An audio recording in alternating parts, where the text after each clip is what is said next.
ഒരിക്കൽ നാരദ മുനിക്ക് താൻ ഭഗവാൻ കൃഷ്ണന്റെ ഏറ്റവും വലിയ ഭക്തനാണെന്ന ചെറിയൊരു അഹങ്കാരം തോന്നി.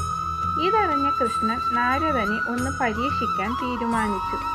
ഭഗവാൻ നാരദനോട് ചോദിച്ചു, നാരദരെ, ഈ വരാനിരിക്കുന്ന വിഷുവിന് എനിക്ക് ഏറ്റവും നല്ല കണി ഒരുക്കുന്നത് ആരാണെന്ന് ഒന്ന് പോയി നോക്കാമോ? നാരദൻ ലോകം മുഴുവൻ ചുറ്റിക്കറങ്ങി. രാജാക്കന്മാർ സ്വർണവും രത്നങ്ങളും കൊണ്ട് കണി ഒരുക്കുന്നത് അദ്ദേഹം കണ്ടു. വലിയ പ്രഭുക്കന്മാർ വിഭവസമൃദ്ധമായ വിരുന്നുകൾ ഒരുക്കുന്നതും കണ്ടു. ഒടുവിൽ നാരദൻ ഒരു ഗ്രാമത്തിലെത്തി. അവിടെ ഒരു പാവപ്പെട്ട വൃദ്ധ തൻ്റെ തകർന്നു വീഴാറായ കുടിലിൽ കൃഷ്ണ വിഗ്രഹത്തിന് മുന്നിൽ ഒരു കഷ്ണം വെള്ളരിക്കയും മുറ്റത്തെ കൊന്നപ്പൂക്കളും മാത്രം വച്ച് കരഞ്ഞുകൊണ്ട് പ്രാർത്ഥിക്കുന്നത് നാരദൻ കണ്ടു. ഭഗവാനെ, നിനക്ക് നൽകാൻ എൻ്റെ കയ്യിൽ ഒന്നുമില്ലല്ലോ എന്നായിരുന്നു ആ അമ്മയുടെ സങ്കടം. നാരദൻ ചിരിച്ചുകൊണ്ട് ചിന്തിച്ചു, ഇതാണോ വലിയ കണി?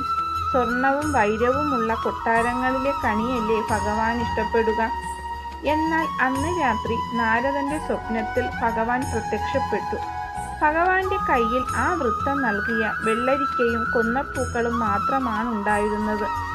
ഭഗവാൻ പറഞ്ഞു, നാരദരെ, എനിക്ക് വേണ്ടത് ആഡംബരമല്ല, ആ അമ്മയുടെ നിർമ്മലമായ സ്നേഹമാണ്. ആ സ്നേഹമാണ് ഈ വിഷുവിന് ഞാൻ സ്വീകരിച്ച ഏറ്റവും വലിയ കൈനീട്ടം.